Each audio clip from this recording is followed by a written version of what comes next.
Thanks everyone for joining this conversation. Again, just to reiterate what Jenna said, we are going to have breakout rooms a little bit later on, so everyone is accessible to the conversation. So if you would mute yourself while we're talking, that would be great.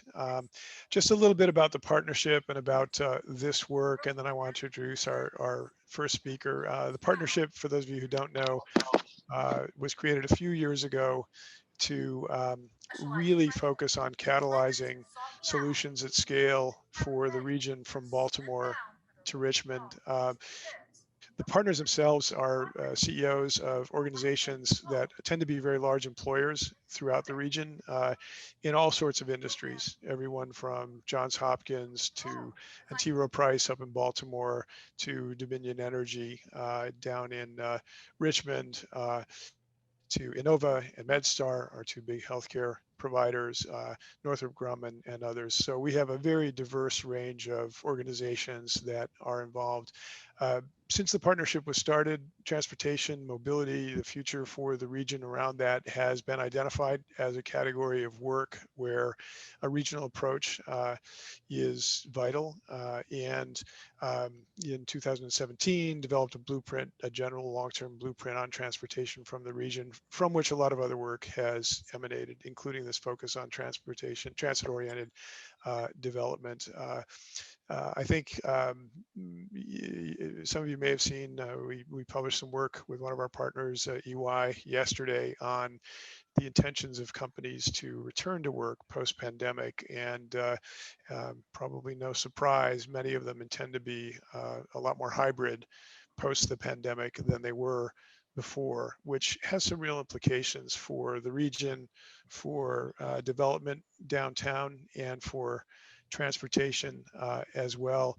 But one of the interesting aspects of that work was that it highlighted that we have a much larger proportion of our workforce, the largest in the country other than San Francisco, that can work remotely. Not all can. It isn't great for every industry, of course, et cetera, but we do have a large proportion who can. And I think our view of this is perhaps unexpectedly, it really, if anything, reaffirms the opportunity for transit-oriented development. If you've got people, people are going to want to have access for reasons that may differ than commuting 9 to 5, but they're going to want to have access across the region that's as seamless as possible. And in our view, they're going to want to live and work and play and recreate and do all those wonderful things with ease and in a truly modern fashion. So we're delighted at the work on transit-oriented development. We think that it's more timely than ever. We think there are terrific opportunities ahead for the region around that. We think those are competitive opportunities. The faster the region can move on some of those, we think that will help the region become even that much more competitive nationally. So that's a little bit about us, a little bit about our perspective on the work. We want to thank everyone who's participated in it. It's been a very broad table of constituents, which of course is critical for success with any of this kind of work. And now I'd like to introduce Congressman Anthony Brown. Many of you know he's a leader nationally, certainly within the region, on transit and transit-oriented development, represents the 4th District of Maryland in the U.S. House of Representatives. He's been a leader on transit-oriented development for some time, introduced in late 2019, the More TOD Act, or when you look at your screen, the More Todd Act. He was a very bad dad joke. But we're absolutely delighted to have Congressman Brown with us, his leadership in Congress on these really critical issues. And with that, I will turn it to Congressman Brown. Thanks again for joining us. Well, good morning, everyone. It's a pleasure to be with you. And first, let me thank JB and everyone at the Greater Washington Partnership for inviting me this morning just to speak briefly and help kick off this very important conversation. And also let me thank the partnership for its commitment to and work involving a strategy for transit-oriented development in Prince George's County. I know later today we'll be talking about Anne Arundel County and how TOD can help the region create more inclusive communities. As JB suggested in the introduction of me, really for my entire public sector career, I've been dedicated to delivering transit-oriented development and ensuring that we're doing in the public sector what we can do to support the private sector in these types of investments. Transit-oriented development presents a tremendous opportunity for our communities. It results in economic development that's more equitable and sustainable. And we can utilize existing transit stations in Prince George's County to help revitalize our communities. In Congress, I've introduced legislation that would expand federal resources to support transit-oriented development projects. Currently, existing transit systems like WMATA and MARC aren't eligible for federal planning grants. My bill removes those barriers to allow communities like ours receive federal funds in order to build for the future. Prince George's County has already invested in transit, making our county an ideal place for TOD. Our region can capitalize on our existing infrastructure to grow and support communities already around transit. The bill I introduced was included in the landmark infrastructure package that passed the House of Representatives last Congress. And with the Biden-Harris administration, I'm optimistic that we can get this bill passed into law this year. I'm also confident that our region will receive a fair hearing for grant applications from a good friend of mine and now the new Secretary of Transportation, Pete Buttigieg.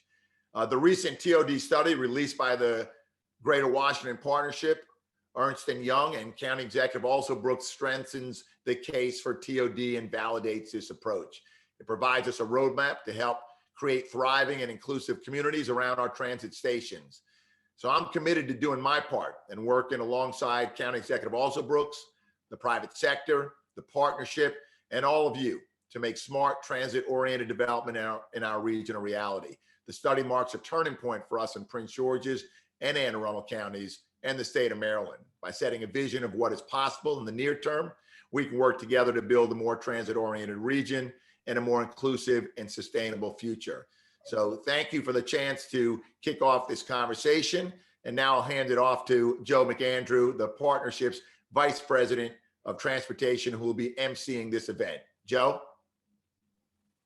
Congressman Brown, thank you very much for that, for those great words, and also for your leadership on this effort. It's been a joy working with your team on all ranges of issues, but the More TOD Act especially.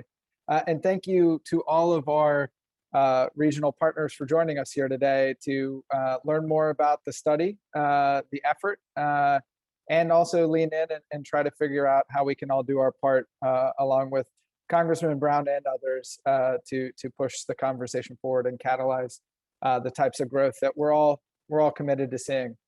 The discussion today, as JB hinted at and Congressman Brown hinted at, builds off of a study on transit-oriented development that the partnership released last week with County Executive Alsobrooks and Pittman and Ernst Young for Anne Arundel and Prince George's counties.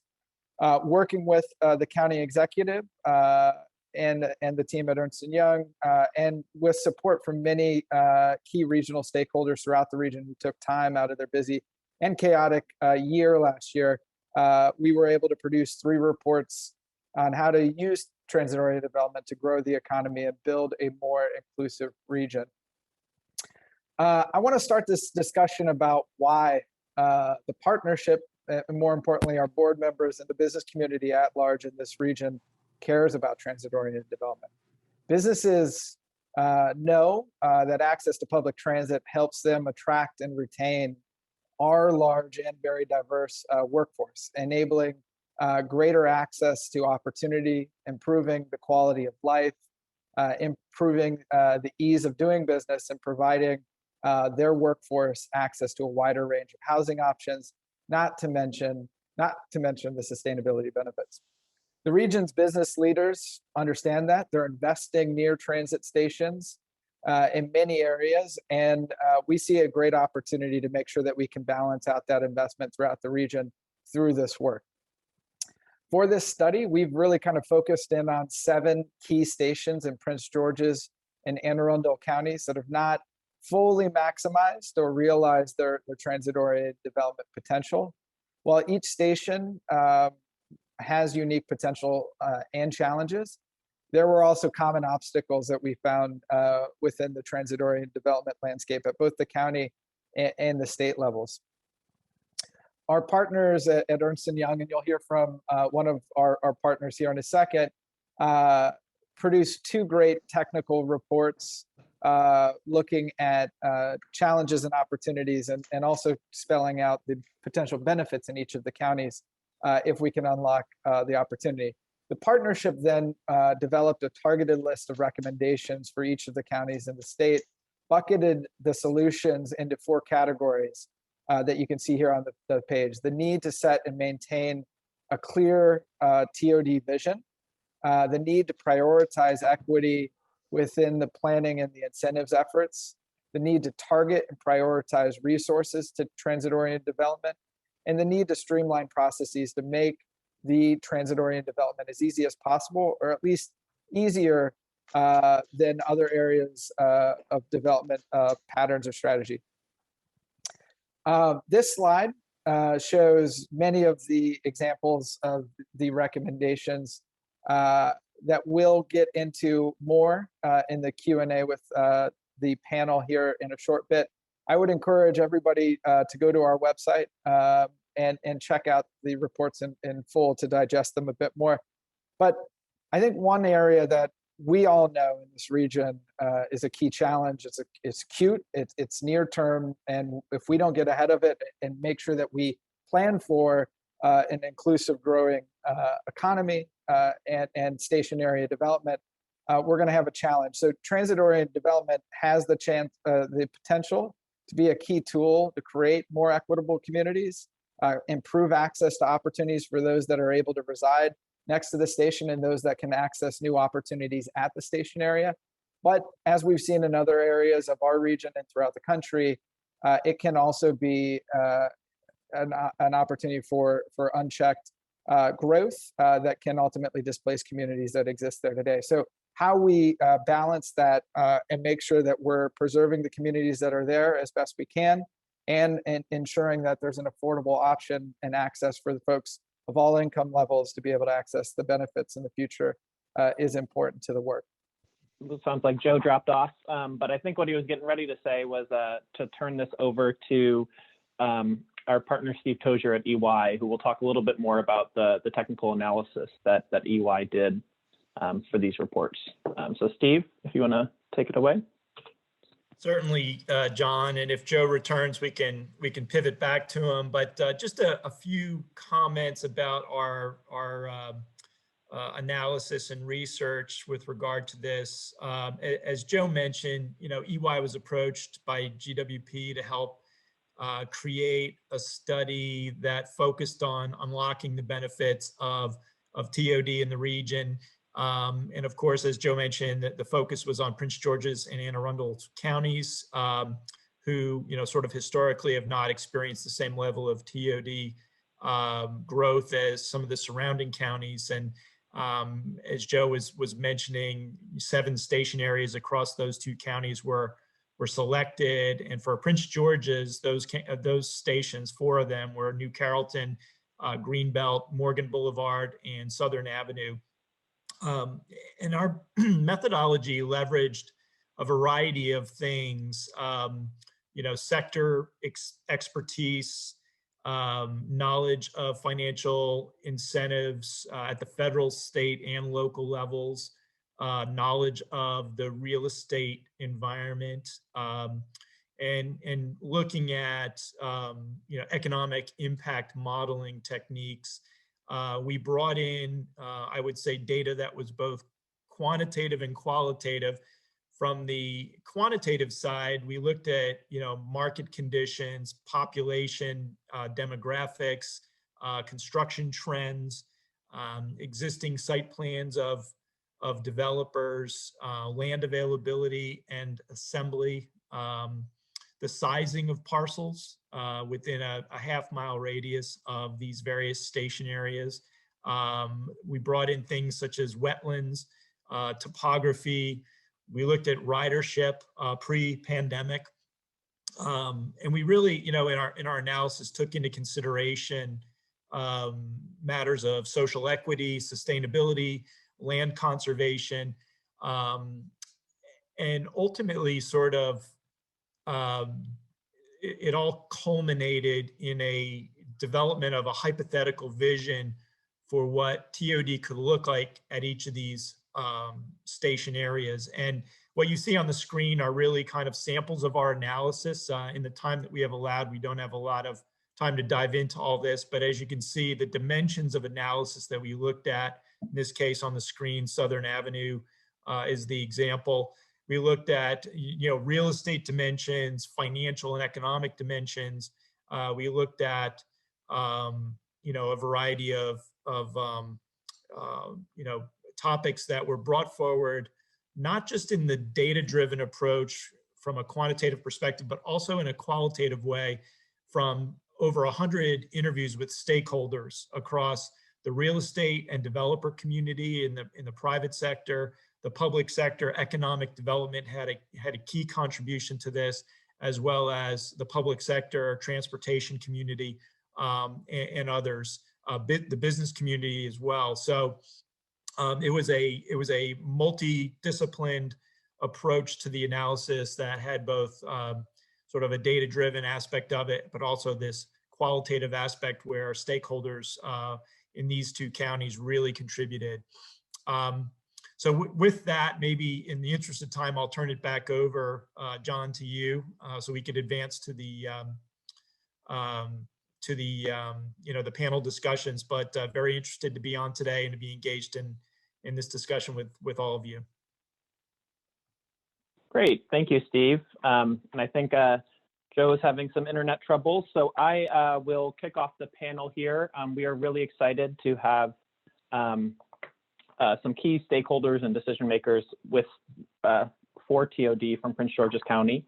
So today we have David Iannucci, the President and CEO of Prince George's County Economic Development Corporation, as well as Angie Rogers, the Deputy CAO for Economic Development at Prince George's County. Nina Albert from WMATA, who's the Vice President of Real Estate and Parking, and Kip Reynolds, who's the Division Chief of Community Planning at the Maryland National Chapter of the Planning and Parks and Planning Commission. So with that, I will kick it off to Sarah Klein, who is my colleague and has been a partner here and consultant for the partnership for several years, and was the lead on this study, and I'm really excited to hear the discussion. So I'll kick it off to you, Sarah. Great, thank you, John.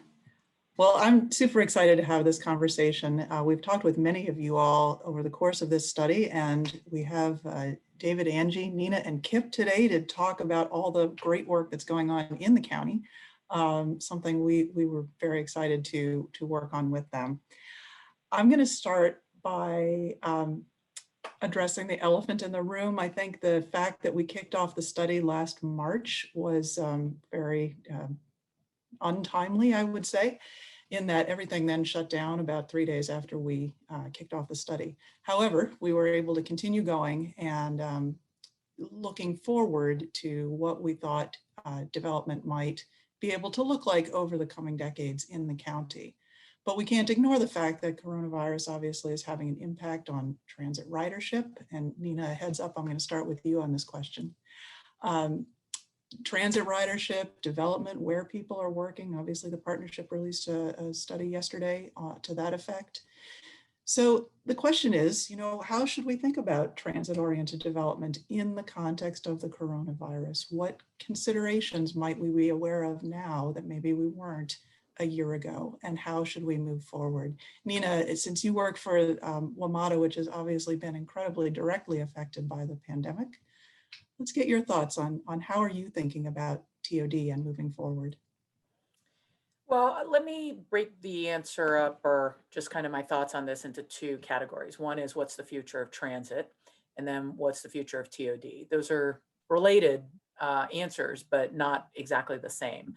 I think that the trend towards teleworking is something that started, 20 years ago, and frankly, transit agencies across the globe saw drops in ridership as a result of increased telework and remote access to work.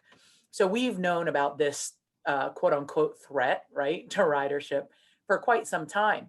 But what we're also seeing is that at metro stations or at stations that have TOD around it, there's a lot more resiliency and rebound to ridership than in sort of bedroom and commuter communities that just use the metro station to access transit and come in. So the correlation of having mixed use, high density development right at the footstep of metro clearly impacts people's decisions about whether or not they're going to drive or whether or not they're going to take metro or transit, period.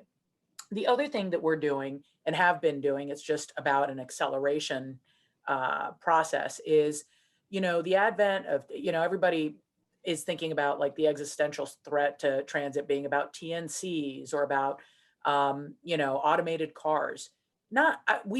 I don't think of it that way. That's just another contributor. I think telework is the biggest factor in people's usage of transit.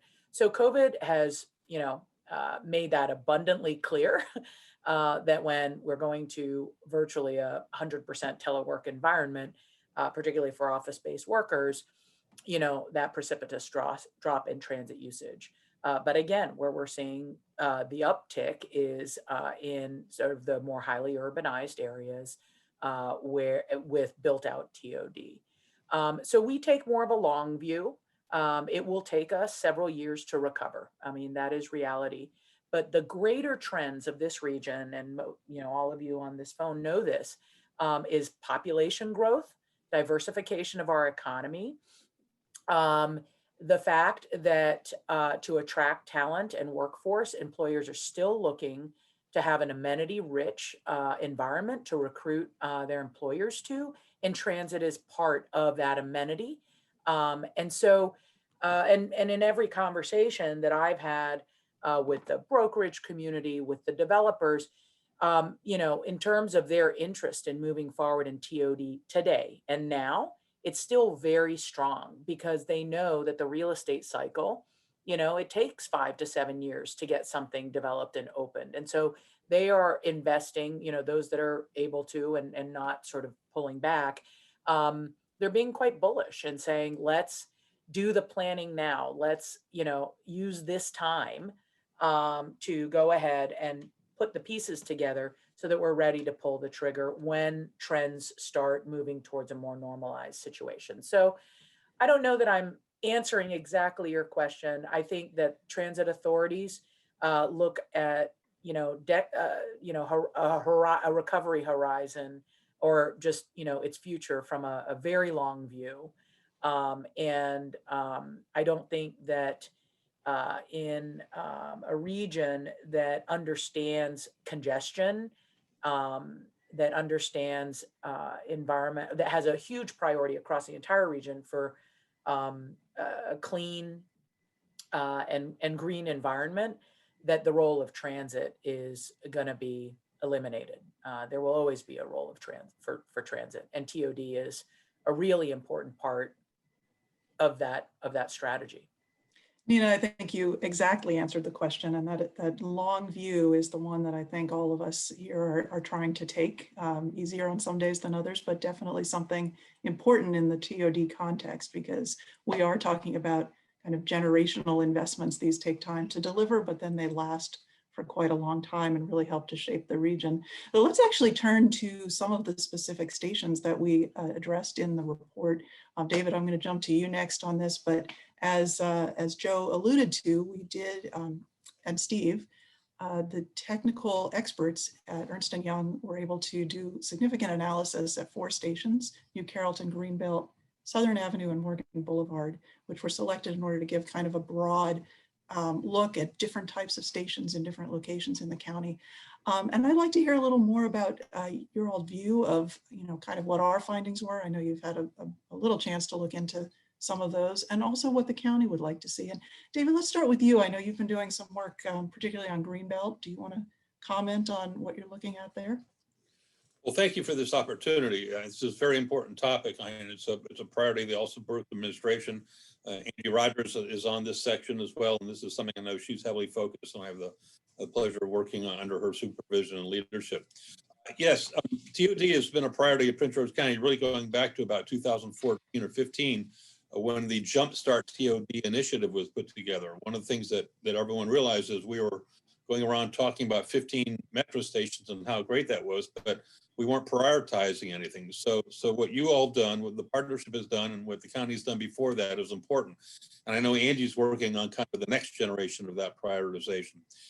Greenbelt in particular was not actually identified as one of the priority stations because we were confident that the FBI was going to come to Prince George's County. And I can say with, frankly, a high degree of certainty that had there been a fair and unimpeded federal procurement effort in 2017 or 18, I am very confident that as we speak right now, a $2.5 billion FBI headquarters would be under construction, most likely at Greenbelt, very possibly at Landover, another good site.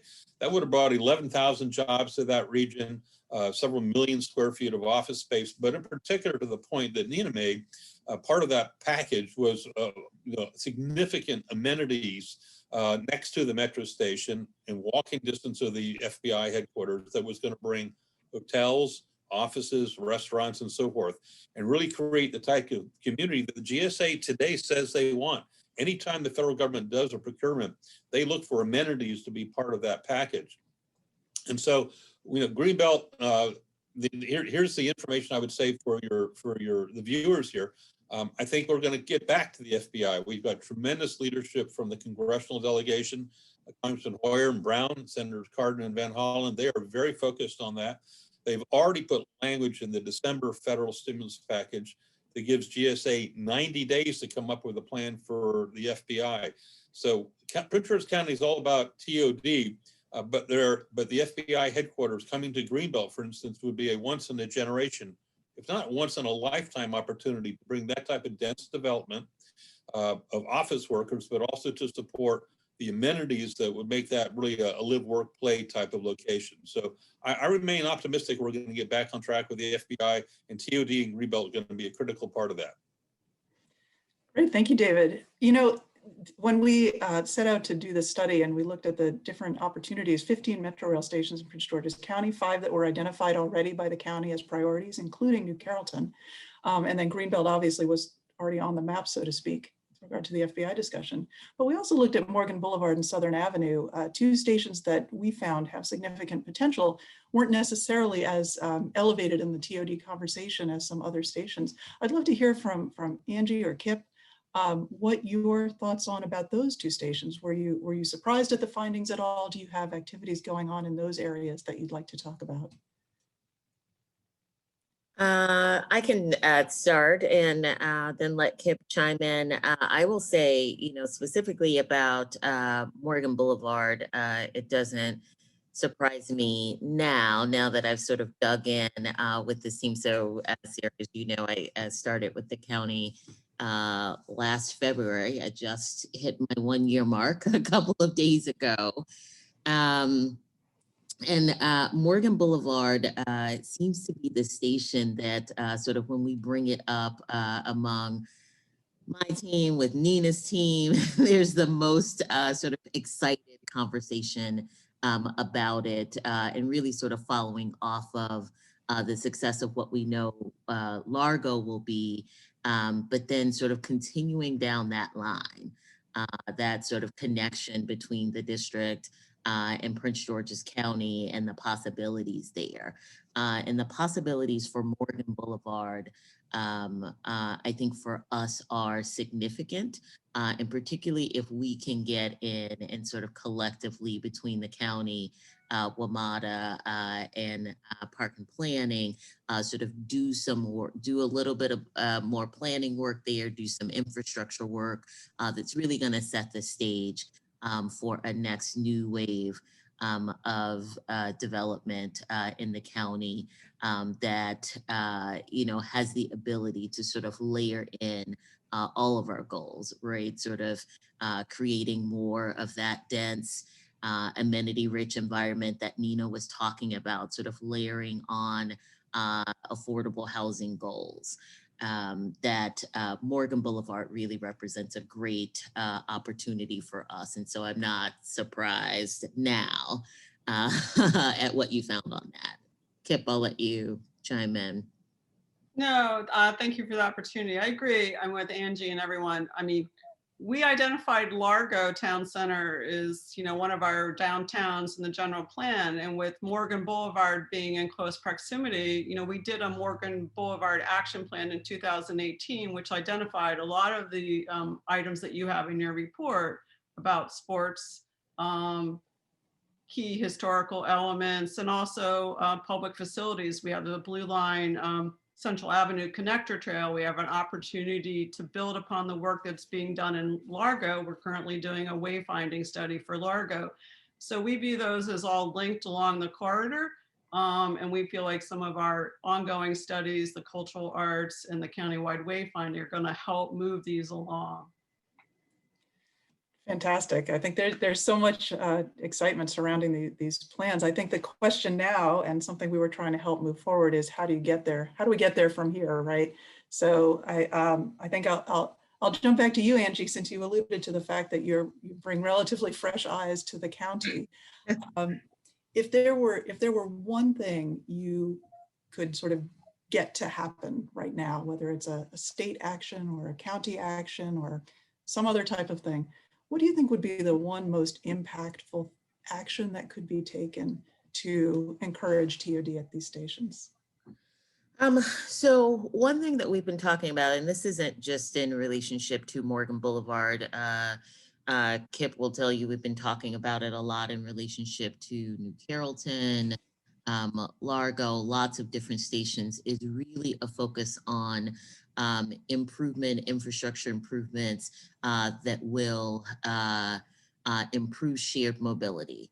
And that is, for me, a huge next step, and the thing that jumps out at me every time we dig into a conversation about one of these stations.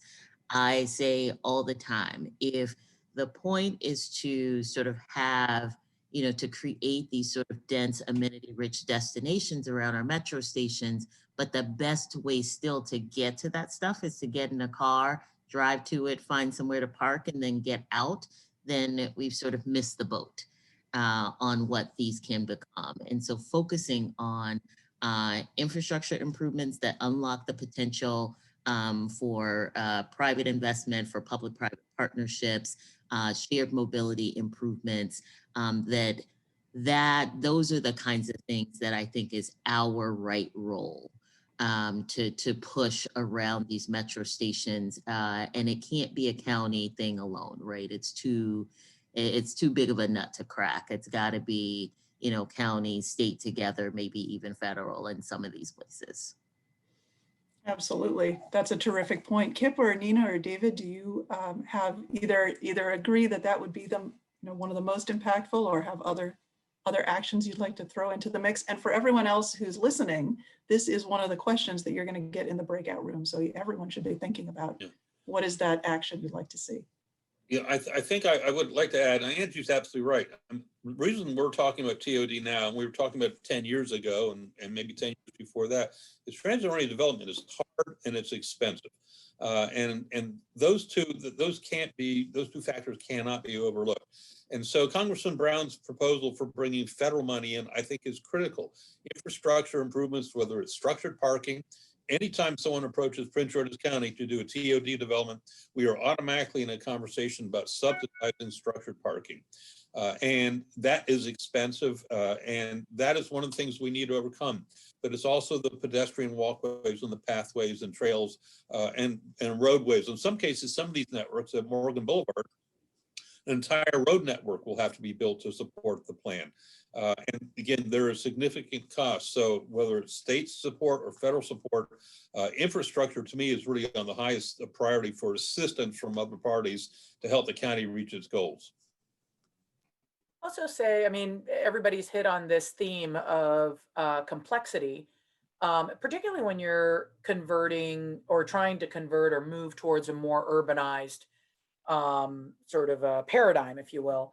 So I think that the coordination that's really important starts with first a clarity of vision. And what I mean by that is what makes this place unique, right? Like, who's the market that's going to come here? Like, why is somebody, because you can build it and they will not come, right? If it's not the right place, if it's not competitive, if it's not offering, and I don't mean amenities necessarily, like, oh,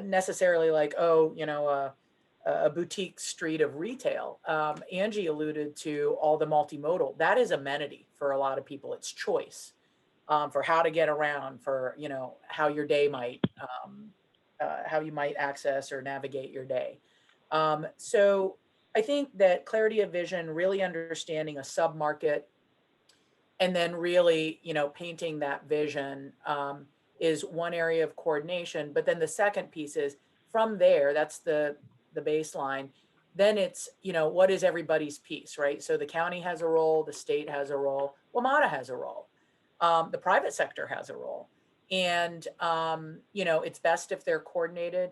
But sometimes if you at least know what the path forward is, the different players can play different pieces or advance their piece. And I will tell you, what's always amazing to me, and for those of us that are on the public sector side, and private sector too, by the way, sometimes opportunities are just available and it's unexpected.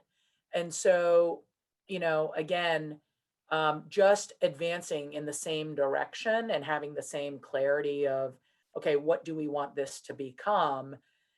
Maybe I get introduced to an opportunity that, while I'm advancing my agenda for Morgan Boulevard, that all of a sudden unlocks a variety of others. Or the flip, something happens at Largo, and all of a sudden a new medical center is being built.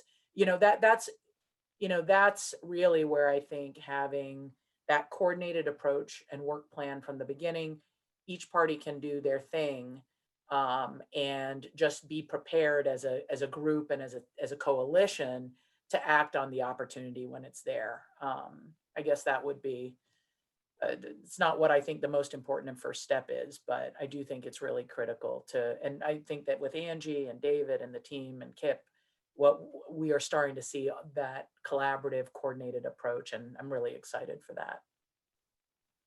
Sarah, can I add before we Yeah, of course. for this, because I do want to add the perspective that we are focused on TOD also because, in my view, this is our opportunity to get those sorts of amenities in the county that even people who live outside of TOD areas in the county want to see.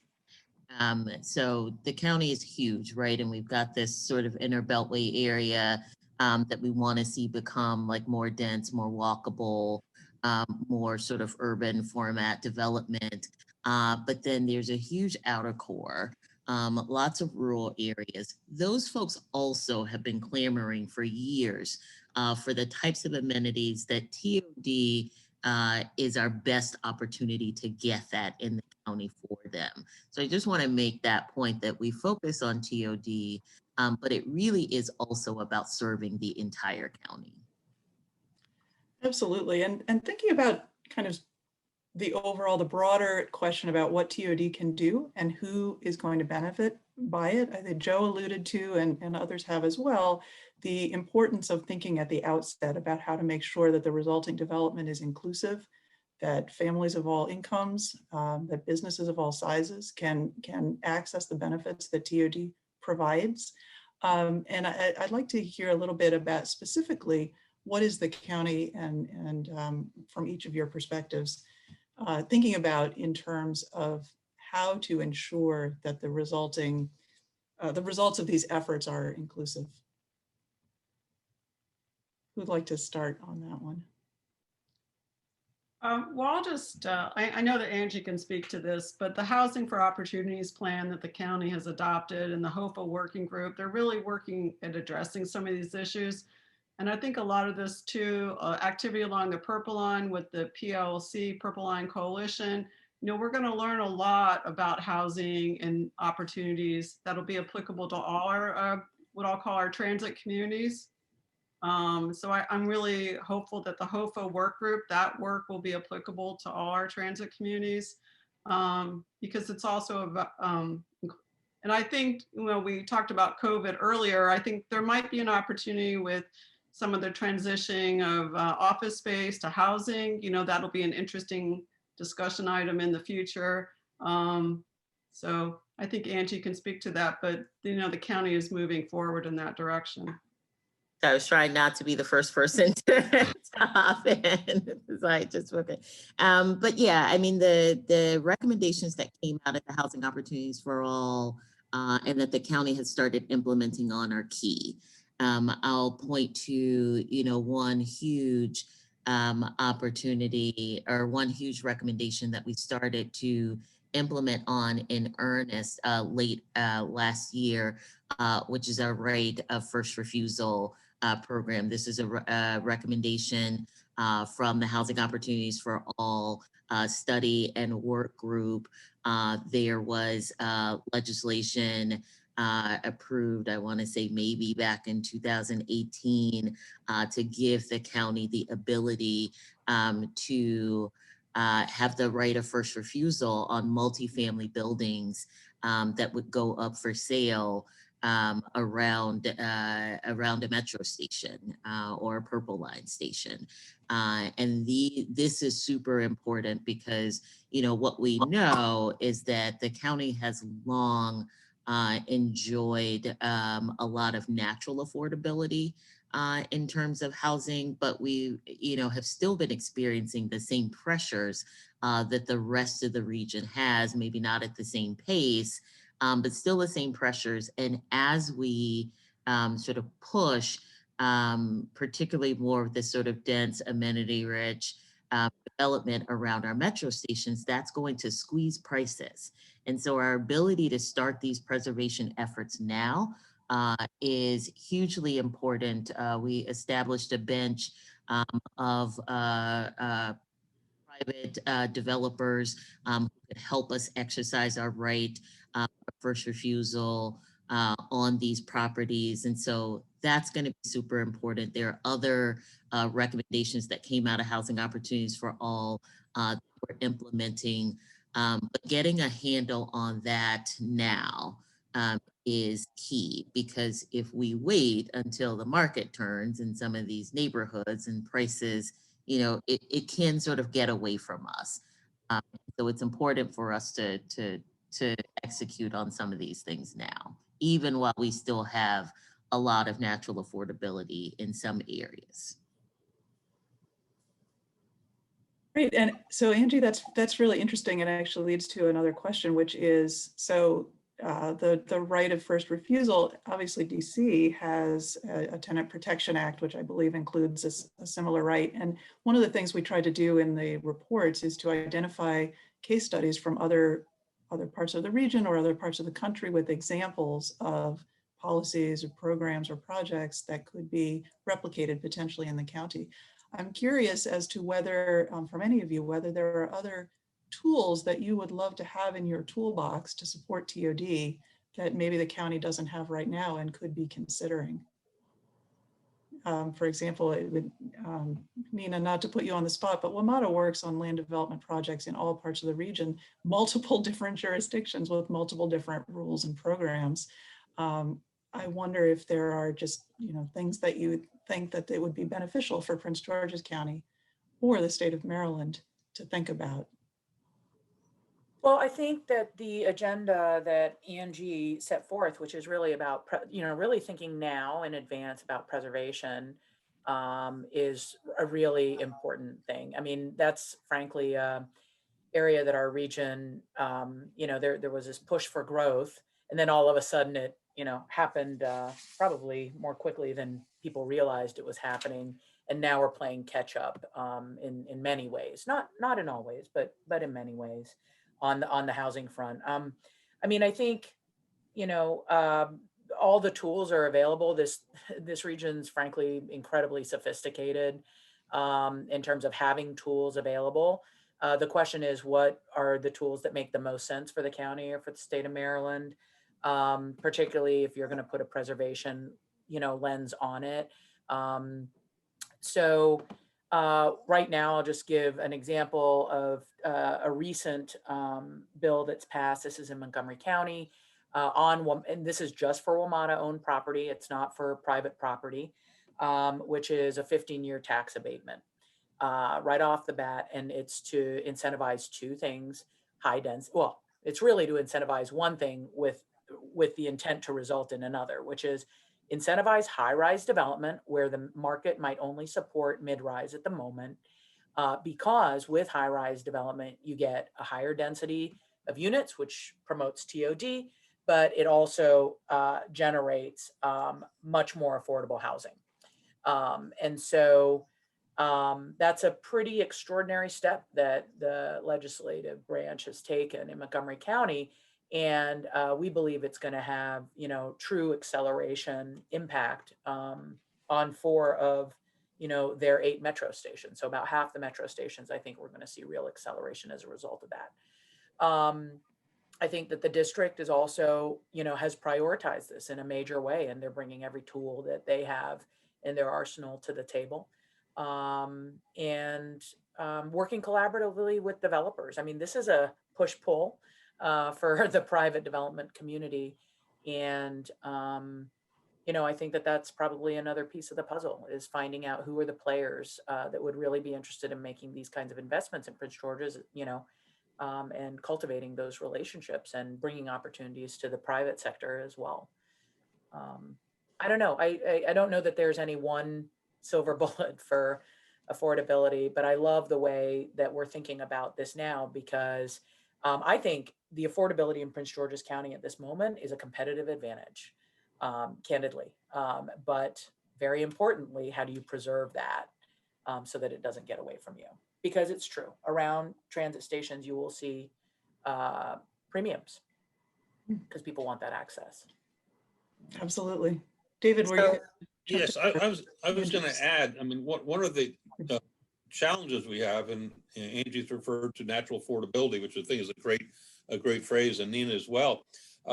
Affordability is very good for the tenant, for the office leasee, and so forth. And that's something that we obviously will take advantage of.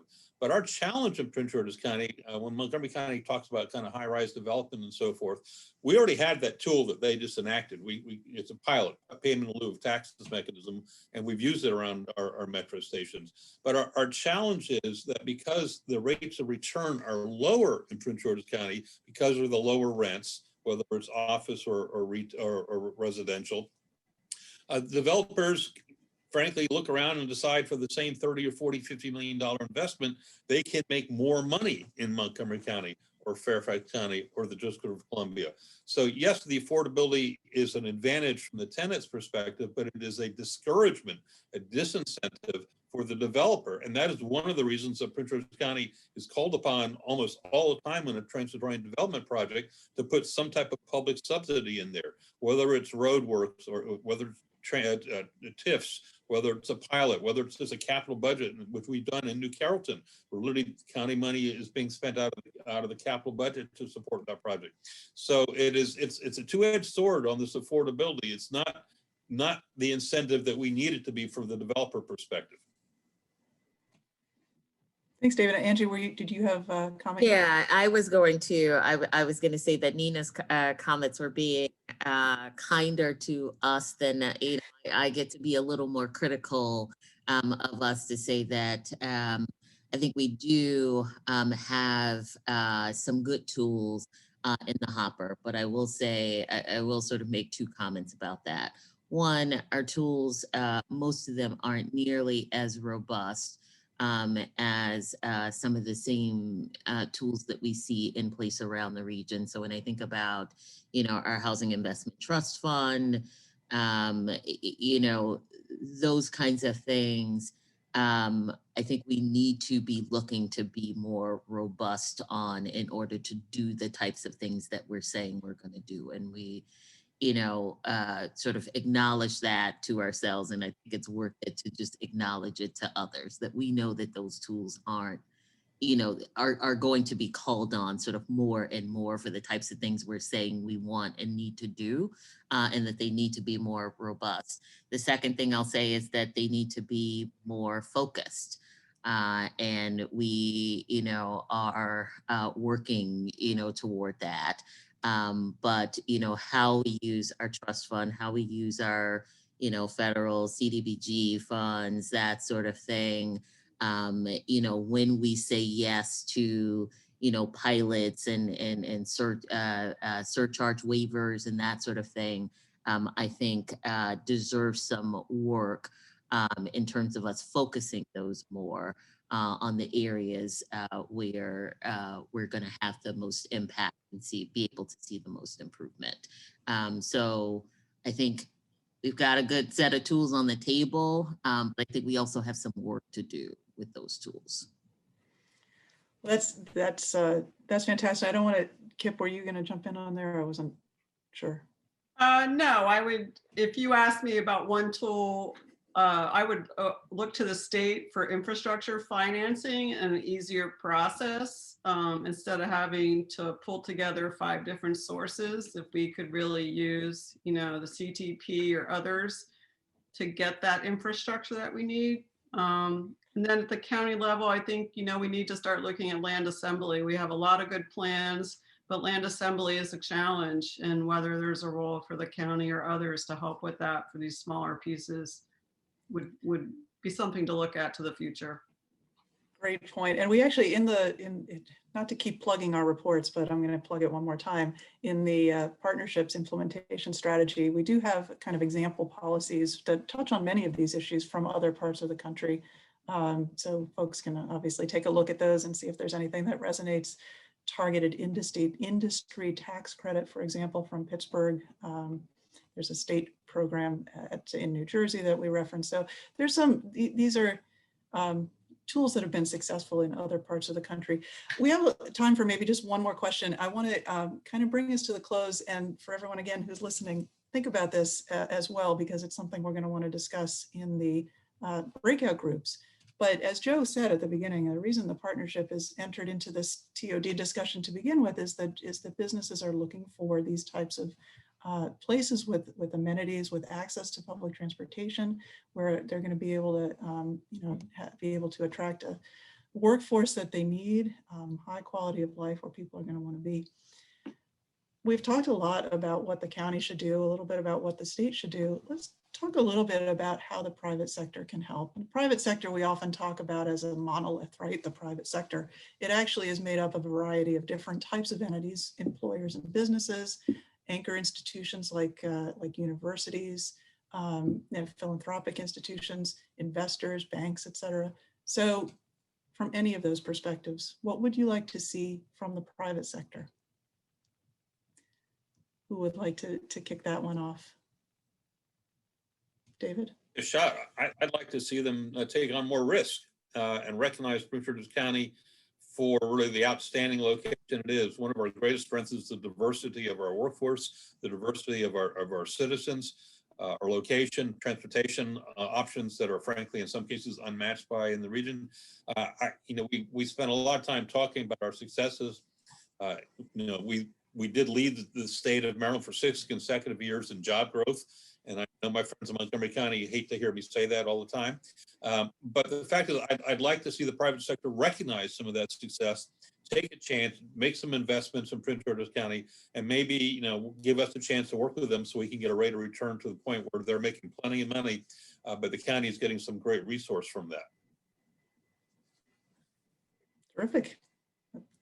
Sounds like a good plan. Anyone else want to comment on that? Okay, John, I think we are at close to our time, and I do want to make sure that we have a good amount of time for folks on the call. We have a good attendance today to have time to talk to each other. So I will say I am optimistic. I think there's so much great work going on. Obviously, there's more that needs to be done, and that is the goal of what our reports are intended to help continue that momentum, advance the conversation, and provide some concrete ideas. So with that, Joe may be back on the line, but I'm not sure. So John or Joe, can you transition us to the next portion? Thank you, Sarah. I think Joe's still having some technical Zoom difficulties. Also, before I go, I do want to just thank all our panelists again, because you guys are fantastic. You're doing great work, and I really appreciate the time you've taken to have this conversation. John? Thank you, Sarah, and thank you to all our panelists. We really appreciate all of the hard work you're doing and being here today. So for our next part of the event, we want to break out into small group discussions. We will have a partnership staff or friend in each of the groups to make sure that everybody has the questions, and they'll be taking notes for us. And I'll just flash up the questions on my screen here, so you can get an idea of just some of the questions that we're hoping to talk about. But we're going to have about 10 to 15 minutes in the breakout rooms. We really just want your kind of open and candid feedback and ideas on what you think is important in regards to transit-oriented development in the region, both to make it more inclusive, what success would look like, how your organization is involved in transit-oriented development around the region, and how you think the partnership can leverage our role as a regional convener and business group to encourage more inclusive TOD, both in Prince George's and the region as a whole. So with that, again, we'll be splitting up into small groups. Encourage everyone to introduce themselves in their group, and then try to answer these 4 questions. And then when we come back together, we will hear, depending how much time we have, we might ask someone from a group to share their thoughts. And then we'll hear from Chuck Bean from the Metropolitan Washington Council of Governments, who will close out the webinar today. We could just do a quick round robin that maybe the note taker from each group could just share in 30 or so seconds what the focus of their conversation was, just so everyone can kind of hear some of the themes. And then we'll turn it over to Chuck to close us out. So I'll go ahead and get started. I think my group, we really talked about placemaking as a really important tool that the county should be looking at more, and actually the county is doing a lot to look at as thinking about things like temporary activation, experiential retail, and shipping containers that can really help show kind of what these communities are, and is also a tool to deeply engage the communities and what their future looks like. And I think we talked about, like, success would be a lot of these temporary activations eventually turning into more permanent spaces where people feel safe and engaged and part of the community, and can kind of see the future of their community. So next, I'll turn it over to someone else on the partnership team or to share thoughts from their group. I can go next. We actually just got to the first question because it was such a good organic discussion.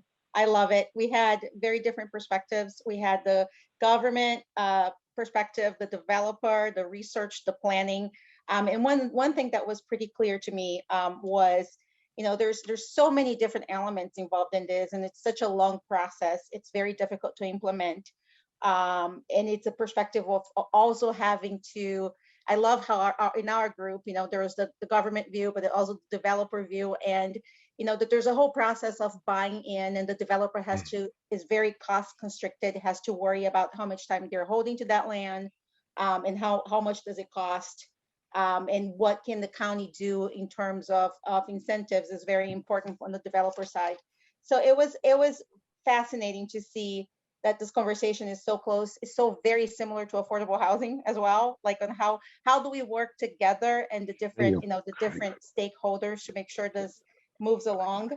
Let me see here. And then, the last thing that was said was time is money, right? So finding that consensus a lot of times is very difficult. And a lot of times things don't get accomplished because of the inability to move things along. Great, thank you, Marcelli. Sarah, if you want to give quick. Yeah, sure. And similar to the others, we didn't quite get to all the questions because there's just a lot of rich discussion you can have on just the first one. What should the county be doing, and what does success look like? And honestly, we spend, I think, more time on what does success look like. And one of the things that was helpful, I thought, coming out of the conversation was we asked the question, what does success look like in 10 years? We didn't really say, let's also think about where the county was 10 years ago. And that was a point that was raised in our conversation, that if you look at New Carrollton, for example, there is development going on now. There's, construction cranes and such in the air. There's a plan. People are talking to each other. But, if you look 10 years ago, that wasn't the case, right? So things are happening, and we shouldn't get too lost in the fact that that they're challenging, because if you take that longer 10-year look, you do see that things are happening. One of the other themes that emerged is that in the past, county has not necessarily focused on development in nodes, but has rather kind of allowed development to be somewhat diffuse, spreading around the county rather than focusing on transit locations or transit accessible locations.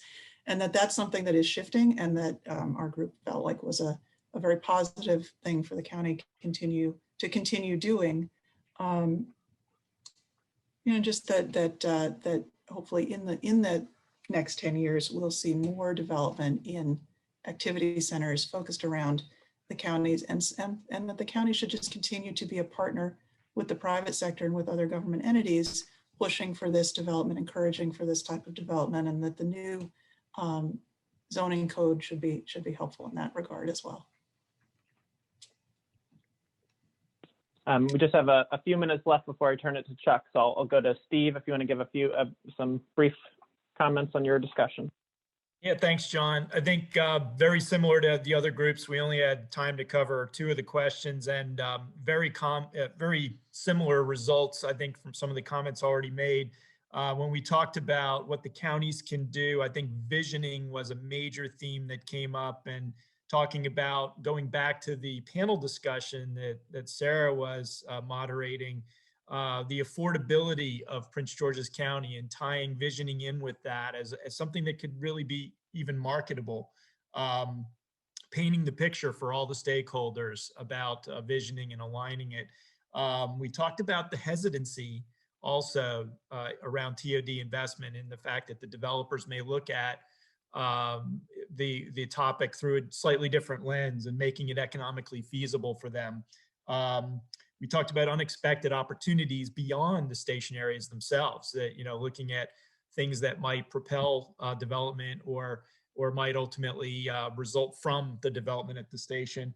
And then success 10 years from now, we really did focus on that placemaking aspect, ensuring that all in the community had something from it, were engaged, and having amenities to make it walkable and enjoyable.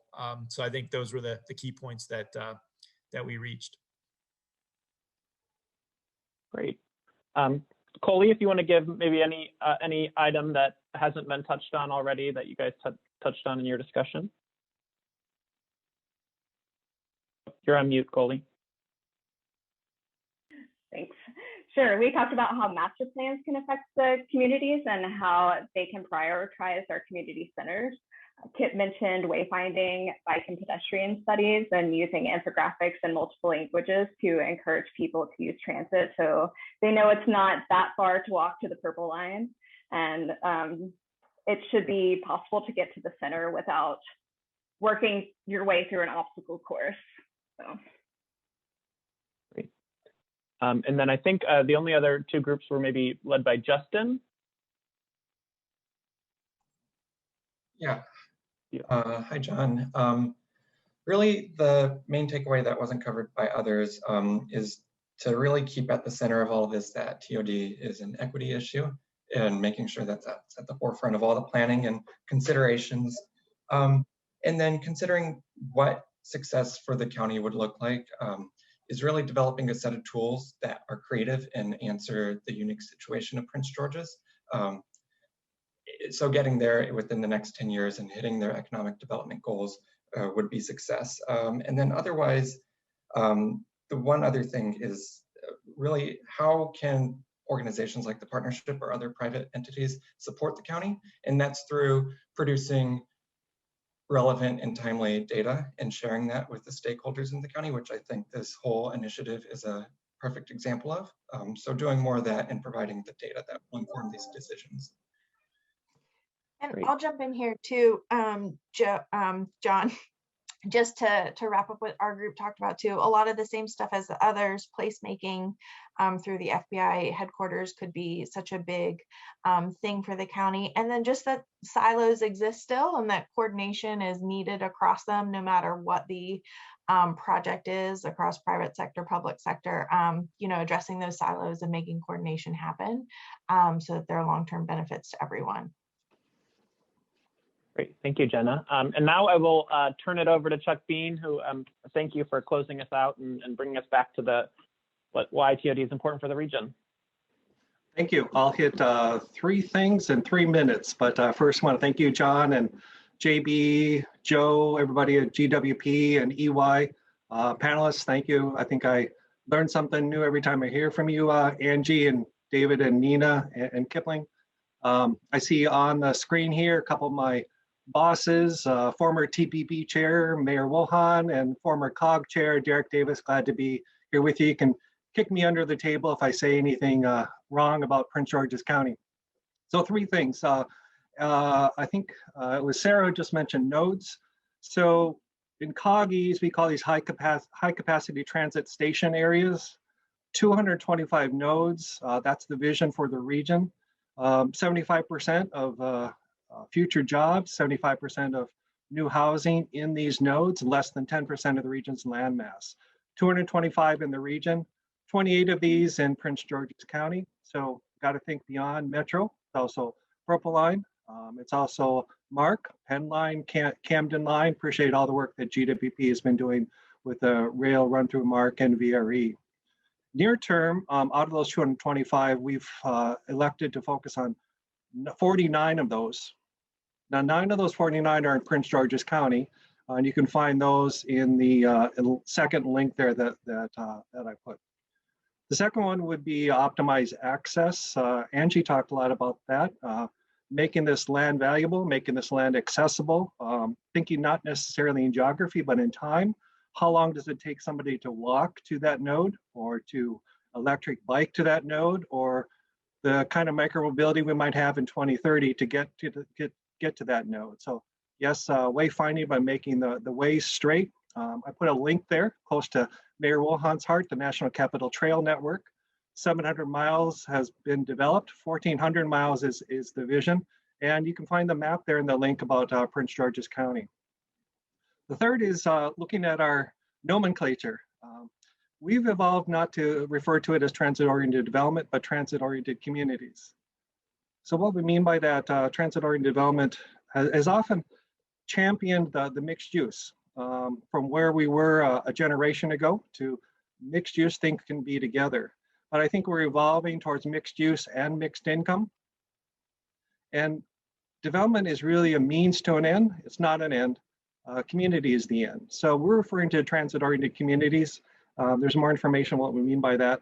But I think it's a richer concept. Might be a better way to talk about it, to sell it to communities. This is about communities. It's not just about development.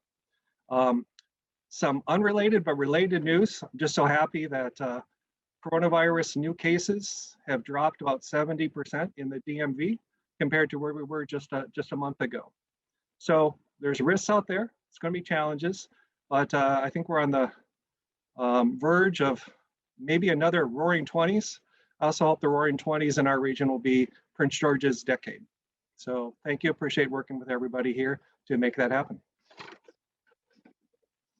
Back to you, John. Thank you, Chuck, and thank you, everybody for joining us today and spending some time talking about TOD. We really appreciate your time and sharing your insights and perspectives. And